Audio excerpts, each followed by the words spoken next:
ತುಳಸಿ ಗಿಡದ ಬುಡದಲ್ಲಿ ಈ ವಸ್ತುಗಳನ್ನು ಬಚ್ಚಿಟ್ರೆ ಅಖಂಡ ಐಶ್ವರ್ಯ ನಿಮ್ಮದಾಗುತ್ತೆ.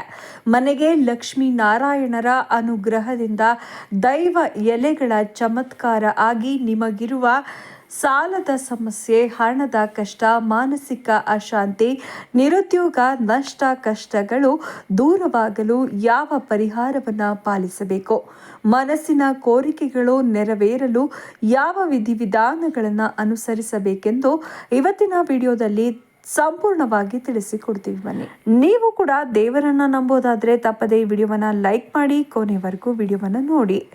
ದಿನದ ಆರಂಭದಲ್ಲಿ ಸ್ನಾನ ಮಾಡುವಾಗ ತಪ್ಪದೇ ಸ್ನಾನದ ನೀರಿಗೆ 4 ತುಳಸಿ ದಳಗಳನ್ನು ಹಾಕಿಕೊಂಡು ಸ್ನಾನವನ್ನ ಮಾಡಿದರೆ ಲಕ್ಷ್ಮಿಯ ಅನುಗ್ರಹದಿಂದ ಸುಲಭವಾಗಿ ಪ್ರಾಪ್ತಿಯಾಗುತ್ತೆ. ಆ ದಿನವೆಲ್ಲ ನೀವು ಮಾಡುವಂತಹ ಕೆಲಸದಲ್ಲಿ ಲಕ್ಷ್ಮೀ ನಾರಾಯಣರ ಅನುಗ್ರಹದಿಂದ ಕಾರ್ಯ ಜಯ ಉಂಟಾಗಲಿದೆ. ದೇಹದಲ್ಲಿ ವಿಶೇಷ ಚೈತನ್ಯ ಉಂಟಾಗುತ್ತೆ. ಸ್ನಾನ ಆದ ನಂತರ ತುಳಸಿ ಗಿಡದ ಸ್ವಲ್ಪ ಮಣ್ಣನ್ನ ತೆಗೆದುಕೊಂಡು ಆ ಮಣ್ಣಿಗೆ ಸ್ವಲ್ಪ ಹಸಿ ಹಾಲು ಹಾಗೂ ಗಂಧವನ್ನ ಬೆರೆಸಿ ಹಣೆಗೆ ತಿಲಕವಾಗಿ ಇಟ್ಟುಕೊಂಡು ನಂತರ ಮನೆಯಿಂದ ಹೊರಗೆ ಹೋಗಬೇಕು. ಇದರಿಂದ ಲಕ್ಷ್ಮೀ ದೇವಿಯ ಅನುಗ್ರಹ ಪ್ರಾಪ್ತಿಯಾಗುತ್ತೆ.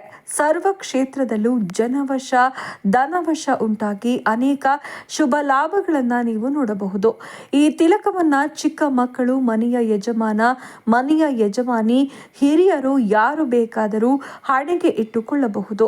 ವಿದ್ಯಾರ್ಥಿಗಳು ಇಟ್ಟರೆ ವಿದ್ಯೆ, ವ್ಯಾಪಾರಸ್ಥರು ಇಟ್ಟರೆ ವ್ಯಾಪಾರದಲ್ಲಿ ಜಯ, ಉದ್ಯೋಗಸ್ಥರು ಇಟ್ಟುಕೊಂಡರೆ ಉದ್ಯೋಗದಲ್ಲಿ ಜಯ. ಹೀಗೆ ಸರ್ವ ಕ್ಷೇತ್ರದಲ್ಲಿ ಇರುವವರಿಗೂ ಕೂಡ ವಿಶೇಷ ಧನಲಾಭ, ನೆಮ್ಮದಿಯನ್ನ ಇದರಿಂದ ಕಾಣಬಹುದು. ವಾರಕ್ಕೆ 3 ಬಾರಿಯಾದರೂ ಸ್ನಾನ ಆದ ಬಳಿಕ ತುಳಸಿ ಗಿಡದ ಬುಡದ ಮಣ್ಣನ್ನ ತೆಗೆದುಕೊಂಡು ನಿಮ್ಮ ಮನೆಯ ಮುಖ್ಯ ದ್ವಾರದ ಮೇಲೆ ಸ್ವಸ್ತಿಕ್ ಚಿಹ್ನೆಯನ್ನ ಬರೆದರೆ ಅಷ್ಟಲಕ್ಷ್ಮಿಯರ ಕೃಪೆ ಮನೆಗೆ ಪ್ರಾಪ್ತಿಯಾಗಿ ಮನೆಯಲ್ಲಿ ಸದಾ ಹಣ, ಐಶ್ವರ್ಯ, ನೆಮ್ಮದಿ, ಆರೋಗ್ಯ ತುಂಬಿ ತುಳುಕುತ್ತೆ. ಈ 3 ಕೆಲಸಗಳನ್ನ ವಾರದಲ್ಲಿ ಕನಿಷ್ಠ 3 ಬಾರಿಯಾದರೂ ಮಾಡಿದರೆ ಮನೆಯಲ್ಲಿ ಸದಾ ಸಕಾರಾತ್ಮಕ ಆಲೋಚನೆ, ನಕಾರಾತ್ಮಕ ಶಕ್ತಿ ಹೋಗಿ ಸಕಾರಾತ್ಮಕ ಶಕ್ತಿ ವೃದ್ಧಿಯಾಗುತ್ತಾ ಹೋಗುತ್ತೆ. ಮನೆಯಲ್ಲಿ ನೆಗೆಟಿವ್ ಶಕ್ತಿ ಹೊರಗೆ ಹೋಗುತ್ತೆ. ಹಾಗೆಯೇ ಯಾವಾಗಲಾದರೂ ಸರಿ ಗುರುವಾರ ಅಥವಾ ಶುಕ್ರವಾರದ ದಿನಗಳಂದು ಚೊಂಬಿನಲ್ಲಿ ನೀರನ್ನು ತೆಗೆದುಕೊಂಡು ತುಳಸಿಗೆ ಅರ್ಪಿಸಿ ಗಂಧ, ಕುಂಕುಮ, ಪುಷ್ಪಗಳಿಂದ ಅಲಂಕಾರವನ್ನ ಮಾಡಿಕೊಳ್ಳಬೇಕು. ತುಳಸಿ ಗಿಡದ ಬುಡದಲ್ಲಿ ಯಾವುದೇ ನಾಣ್ಯವನ್ನ ಹೂತಿಡಬೇಕು. 1 ವಾರದ ತನಕ ನೀವು ಹೂತಿಟ್ಟಂತಹ ನಾಣ್ಯವನ್ನ ಅಲ್ಲಿಯೇ ಇರಬೇಕು. ಮುಂದಿನ ಗುರುವಾರ ಅಥವಾ ಶುಕ್ರವಾರ ಆ ನಾಣ್ಯವನ್ನ ಹೊರತೆಗೆದು ನಿಮ್ಮ ಪರ್ಸಿನಲ್ಲಿ ಇಟ್ಟುಕೊಳ್ಳಬೇಕು. ಇದರಿಂದ ಹಣಕಾಸಿನ ಹರಿವು ಕೂಡ ಉತ್ತಮವಾಗುತ್ತಾ ಹೋಗುತ್ತದೆ. ಹಣಕಾಸಿನ ಸಮಸ್ಯೆಗಳು ಕಳೆದು ಅದೃಷ್ಟ ಕೂಡ ಕೂಡಿ ಬರುತ್ತೆ.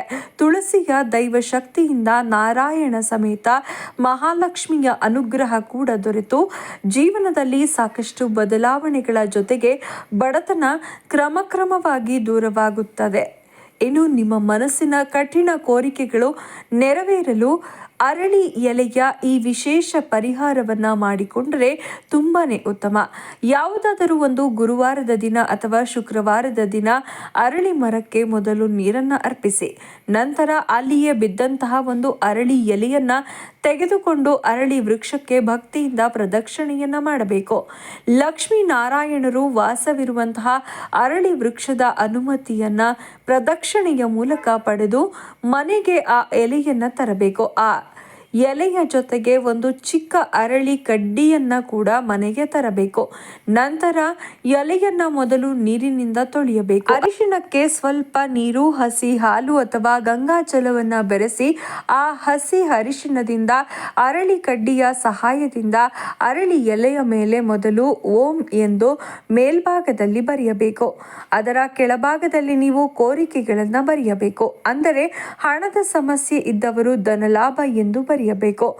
ಸಾಲದ ಕಷ್ಟವಿದ್ದರೆ ಸಾಲದ ಸುಳಿ ಎಂದು ಬರೆಯಬೇಕು. ವಿದ್ಯೆಗೆ ವಿದ್ಯೆ, ಮದುವೆಗೆ ಮದುವೆ, ಉದ್ಯೋಗ ಬೇಕೆಂದರೆ ಉದ್ಯೋಗ, ಹೀಗೆ ಕೋರಿಕೆಗೆ ಅನುಗುಣವಾಗಿ ಚಿಕ್ಕದಾಗಿ ಕೋರಿಕೆಯ ಹೆಸರನ್ನ ಬರೆದು ನಿಮಗೆ ಯಾವ ಕೆಲಸ ಆಗಬೇಕೋ ಅದನ್ನ ಮನಸ್ಸಿನಲ್ಲಿಯೇ ಹೇಳಿಕೊಳ್ಳಬೇಕು. ಕೋರಿಕೆಯ ಕೆಳಗಡೆ ಸಾಧ್ಯವಾದರೆ ಓಂ ನಮೋ ಭಗವತೆ ವಾಸುದೇವಾಯ ಅಥವಾ ಚಿಕ್ಕದಾಗಿ ಓಂ ನಮೋ ನಾರಾಯಣಾಯ ಎಂದು ಬರೆಯಬೇಕು. ಬೆಳಿಗ್ಗೆ ಹೀಗೆ ಬರೆದು ಈ ಎಲೆಯನ್ನ ದೇವರ ಕೋಣೆಯಲ್ಲಿ ಇರಿಸಬೇಕು. ಸಂಜೆಯ ಸಮಯದಲ್ಲಿ ಈ ಎಲೆಯನ್ನ ತೆಗೆದುಕೊಂಡು ನಿಮ್ಮ ಇಷ್ಟ ದೇವರ ಹೆಸರನ್ನ ಸ್ಮರಿಸಿಕೊಂಡು ಲಕ್ಷ್ಮೀ ನಾರಾಯಣರಿಗೆ ನಮಸ್ಕಾರವನ್ನ ಮಾಡಿಕೊಳ್ಳಬೇಕು. ನಂತರ ಆ ಗೆರೆಯನ್ನ ಹರಿಯುವ ನೀರಿನಲ್ಲಿ ಆಗಿರಬಹುದು ಅಥವಾ ತೆಂಗಿನ ಮರದ ಕೆಳಗಾಗಿರಬಹುದು ಅಥವಾ ಯಾವುದೇ ಮರದ ಕೆಳಗೆ ಇಟ್ಟು ಮನೆಗೆ ಬರಬೇಕು.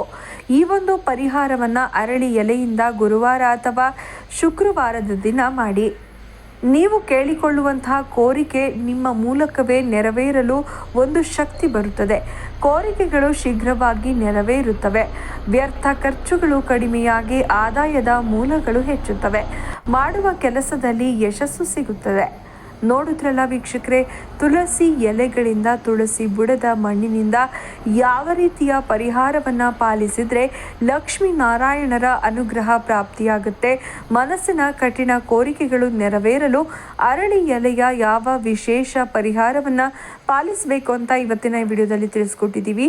ಈ ಮಾಹಿತಿ ನಿಮಗೆ ಇಷ್ಟವಾಗಿದ್ದರೆ ತಪ್ಪದೆ ಜೈ ಶ್ರೀ ವಿಷ್ಣು ಮಹಾವಿಷ್ಣು ಅಂತ ಬರೆದು ವಿಡಿಯೋವನ್ನು ಪ್ರತಿಯೊಬ್ಬರಿಗೂ ಕೂಡ ಶೇರ್ ಮಾಡಿ.